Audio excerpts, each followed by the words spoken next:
Welcome back to London Beautiful Life. I'm Reuben Collins, and today we're at the Dance Attic Studios in Fulham, Broadway, watching the Midnight Cowboy preview.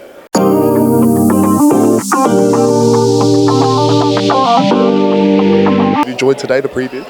It's been good to show what we've been creating in the rehearsal room for the first time in front of strangers, and the response has been really good. So, yeah, it's a nice little stepping stone in our process. Oh, excellent. How's the rehearsal process been going for you? Yeah, the rehearsal process has been really brilliant. It's been a privilege to come into work every day, work with these extraordinary actors on this material. The music and the lyrics and the book, they're all first rate, so it's been a really enjoyable experience. Excellent, excellent. And if you could describe the show in either one word or one sentence to our viewers, what would you say? Well, it's a show about, it won't be one word, sorry. Oh no, of course, no, we'll carry on. It's a show about homelessness, prostitution, masculine fragility, trauma, sexual abuse, loneliness and hope. So there's so many themes in this show, and I think it's a really intriguing story, and the audience are going to go on an amazing journey and see a really great piece of theatre, I hope. Honestly, from the numbers I've seen, I completely agree with that. Thank you. And how does it feel for you bringing this whole, bringing it all to life and putting it onto the stage? Yeah, it's been a real privilege. I've been working on the show for 6 years, so to get to this point is quite extraordinary, really. It's, what I want to do with my career is develop new work, and this is a great one to start with. I mean, it couldn't have gone better in terms of working with Brian E. Lavery, our playwright, and Egg White, our composer. It's been wonderful. Oh, that's excellent, that's excellent. And here's a question, an interesting one. Obviously, the theatre industry, it's very, I guess you could say competitive, very hectic. There's a lot of cutthroat, you could almost say. But for yourself, what does mentality mean to you in terms of your journey and your sort of career in this industry? Yeah, I mean, to be honest, it's not hard. To be honest, it is hard to survive in this industry, and it does take a toll on you mentally. You can have, I'll have 5 weeks on this show, and then I'll have a little break, and then I'll do another piece. But there's no consistency within this industry, which is a lot. It's the same for actors as well. Like, there's a lot of rejection. And we just have to enjoy the moments when we're together, when we're working. And following on from that, what is the thing that attracts you most to the art, to the industry? Because like you're saying, there's a lot of tough, challenging times. I can relate to myself. I'm in sports, football. But for myself, it's the love of the football. What is that for you that keeps you going, keeps you motivated, and keeps you wanting to bring that art to life? Yeah, I think ultimately I want to tell stories, and this is the way I want to tell them. And obviously I've got a creative brain, and this is the way I can use it and express myself. So that can't be fulfilled by anything else but putting on stories. And I must say, honestly, this guy performing on stage was an absolute joy to watch. We only watched a few numbers, but honestly, I'm so excited to watch the show. I appreciate that, man. I appreciate that. So how did you find today? Yeah, good. It's always nice to sort of get to let people have a little look in at what we've been working on. Obviously, it's not quite the finished product yet. We've still got 2 more weeks of rehearsals. But it's always fun to, when you've been working on something, to sort of get an audience in and sort of gauge a reaction. So it was super fun. It was super exciting, yeah. Okay, cool. Yeah. And how was the rehearsal process for you? Yeah, it's been amazing. This is my first sort of original piece of theatre. So coming into it, I assumed it was just going to be like chaos, because with new musicals, sometimes you're adding in a new song here, or you're scrapping this last minute. But it's been prepared so well. It's almost like stepping into a musical that was literally ready to go. It's been super collaborative as well. Yeah. Nick Winston, our director, lets us all sort of have an opinion on what we think is best for our character, and it's been a real sort of collaborative process, and we've been able to chat about it. And I think what's going to be beautiful about this piece is that here and there we've got to put in our little 2p piece and sort of have our opinion on the art. So I think that's super exciting as well. Yeah, I love that. That's really interesting. Thank you. So, to the viewers, how would you describe the show in either one word or one sentence? One word or one sentence. I think what epitomises this show was just the New York dream. The sense of getting to New York and feeling like your life's gonna change and you want to get to the top and new beginnings, and what was the dream of the New York dream can be so different to the reality once you get there, and that sort of those juxtaposing sort of angles of it, I think, is broadly sort of sums up the show. Yeah, interesting. And I've got to ask the same question about your character. Summing up Joe Buck. Yeah. What's super interesting about Joe Buck is that Joe Buck is also playing a character himself. The sort of cowboy persona that Joe Buck shows off is it's not really him at all. It's something that he thinks is right because he moves to New York to become a hustler, a male sex worker, and he thinks that Texan cowboy, that sort of thing that he's always seen on the TV and idolised and thought was the ideal male, but it's not actually him at all. Like he's naive, he's insecure, the book brands him as not maybe like the brightest spark. So seeing his sort of polished sort of persona that he puts out, and then the audience also gets to see through that window to his flaws and see that he's actually just making it up as he goes along, I think is it's really interesting to watch him juggle his reality versus what he's playing. And how, for yourself, have you found getting into that character? Because it seems like such a really interesting sort of like diverse character. Yeah, I mean, Joe Buck he's very reactionary, so he feels very passionately about everything, and he's extremely emotional. So when he's hurt, he's hurt. When he's in love, he's in love. All those things, and it's been a real joy to make this character from the ground up. I mean, like I've said before, working with Nick, he's made it incredibly easy to sort of paint the picture of what we both want and feel is right.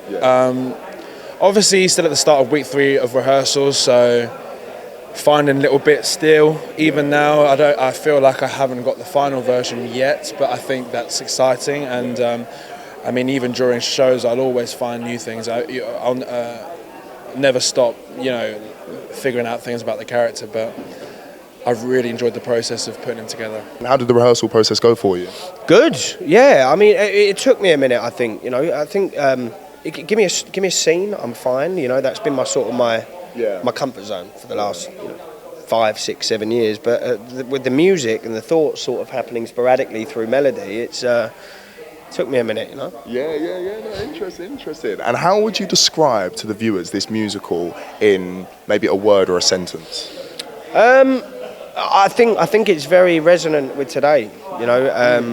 Ultimately, we're living in a society that is more underprivileged and more poverty-stricken than the last 50 years, and this is a story about deprivation and about need for survival. And the theme that sort of drives it is hope, and that's what we all need. So yeah, that's why it's so important. 100%, I agree with that. And what would you say, the same question but for your character? How would you describe him in a word or a sentence? A desperate loner in need for love and camaraderie. Yeah. Okay, that's interesting. Now, sorry, I'm going to have to get this question out of the way. So we recently had the EastEnders 40th anniversary coming up, or that recently happened. What was your favourite memory from it?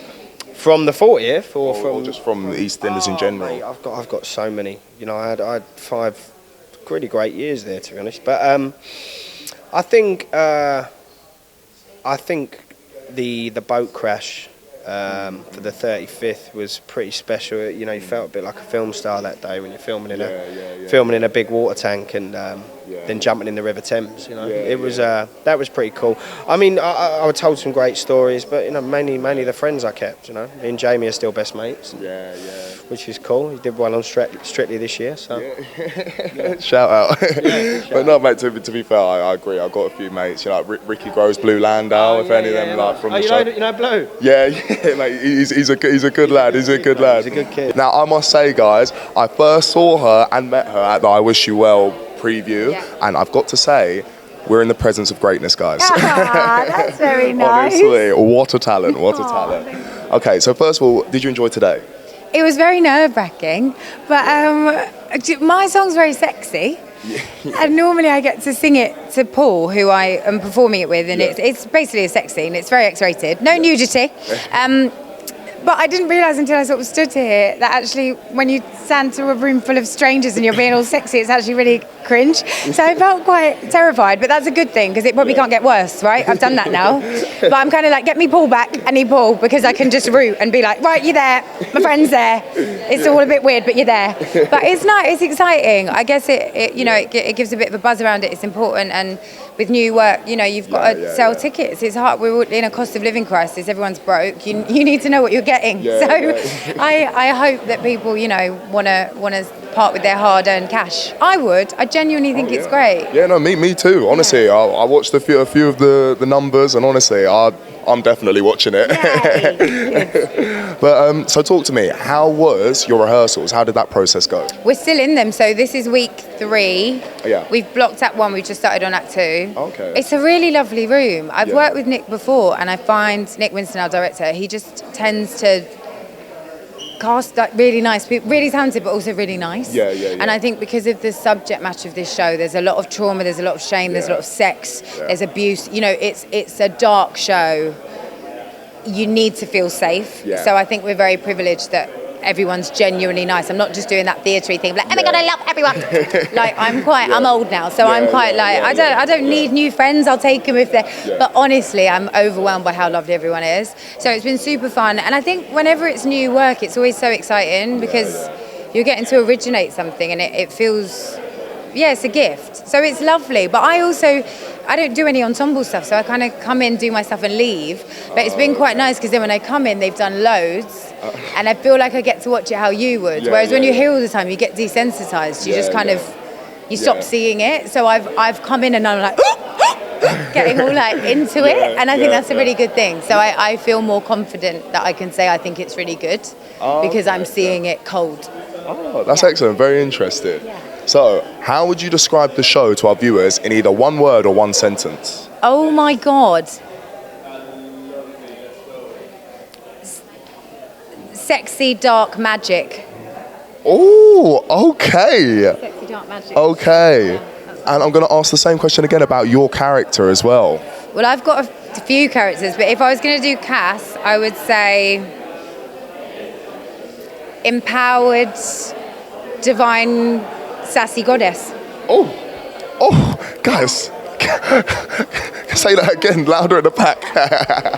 Are you excited about today? So excited. I mean, we've been working on it now 2.5 weeks. So it's just exciting to have like people in to see a little bit of what we've been doing. Yeah, and how's the rehearsal process? Good, amazing. It's different for me. It's like kind of a different show to what I'm used to, I guess. It feels like a play with music and movement, which is obviously really cool and different for me. It's been amazing. It's a good room, really good room. And if you could describe the show to the viewers in either one word or one sentence, what would it be? Oh, that's really hard. I would say confronting. Is that, like when something, it doesn't shy away from like truth and life. It just puts life on a plate and you can. And how do you? And how do you feel about the theme of confrontation? Do you find that exciting as a viewer, and especially like partaking in it? I love it. I think sometimes in theatre we want to, gloss over things, and I feel like this doesn't do that at all. It is like a real representation of what life can be like. Okay, interesting. So now tell me, if you could play the lead in any form of media, in one piece of show in media, what lead would you play? I would love to be a superhero in a movie. Oh, in a movie. Marvel or DC? Marvel. Okay. Oh no, don't ask me anymore. So, how are you? Yeah, I'm all right. I'm good. Kind of excited about this. You know, a little freaked out and kind of surprised. And, you know, everything is happening very quickly. They haven't got long. I've got a week in which to kind of get this to a place whereby it's a whole play that runs, and kind of impressed by the cast that they can remember everything. And that they can, it's good. Yeah. And how was the rehearsal process for you? No, I'd had like nothing to do with it. I came in for a few hours, and then I'm here for a couple of hours today, just seen this, but I hadn't seen that song. The last song I hadn't seen. So. Oh, wow. Yeah, I mean, I probably had a total of 5 hours in these rehearsals in total. Yeah. Okay, that's maybe interesting. 3 hours, and then that's it. Yeah. I'm out. No, that's interesting, because even for myself, I'd think maybe like if there's any sort of ad-libs or like, because there's a lot of notes, people like changing stuff. That's their business. Wow. Yeah. That's interesting. Yeah. See, the more you know, you know. I changed one harmony. There's one harmony where it's like, I think we should switch the inversion. Yeah, that's it. Wow. Everything else, nah, I like what you're doing. Wow. Do it. Wow, that's really interesting. See, I think that's quite cool. And I respect that in terms of you just allowing the full sort of creative control just to go off to the sort of the directors and the cast and stuff like that. No, it's really good. And also, congratulations on today. I thought it went really well. I really enjoyed the numbers, and I'm definitely going to go watch the show. So congratulations. Thank you. Great. Thank you. So for yourself, I've got to ask, in terms of songwriting, what is it that drives you? What is that sort of, what's the motivation behind songwriting? Because I can relate. I'm an athlete. I do sports, football. It's inbuilt into me. You know what I mean? Like from young, and it's just part of my life. Especially for you, because it's interesting. I've never really been able to have a full conversation with someone in your position. So what does that mean to you? Like, Well, firstly, it's like a really broad thing. There's so many different aspects of writing a song. Let's just start with the most basic, which is the lyric. Can you nail something so that people who hear it has a mixture of recognition and then a little bit of surprise? If you can get that, obviously songs have been written, pop songs have been written for 70 years. So often I hear songs, the kids will hear songs and go, "Have you heard that song, Dad?" And I go, "Yeah, about 15 times before," and then, kind of I'll piss on their dream, but actually then I kind of realize there's something about getting a fresh take on something, pick a corner that perhaps no one's picked before, and then if you really nail it, if you've really got the nasty little gritty details and you can put them in, that's fabulously satisfying. Oh, wow. And then there's the musical side to it, which is, can you have chords that have an unusual shape or an unusual rhythm? And then when you sing it, can you get it? So it's a bit like a good athletic experience, so that actually singing it is a pleasure. Some songs are a horror to sing, and some songs are incredibly fun. Have you ever sat in the car singing along with Living on a Dream? What's it called? Living on a Prayer. Well, we're halfway there. That bit, and then he goes up. It's just so fun to sing in a car. There are some songs that are fun to sing. Anyway, look, there are hundreds. I could go on all day about the things. Please do. Where you just get all of these things, these different things, and the satisfaction of nailing it in one department, or even two or three or four, and bringing it together. Structural ingenuity, that's classic song structure, but sometimes you can take the mickey slightly with it and push it a bit. Anyway, you put all of it together, and the kids obviously, they go, "Dad, you still like this. You've been doing it for 45 years and you're still driven mad by it, Congratulations. Long time."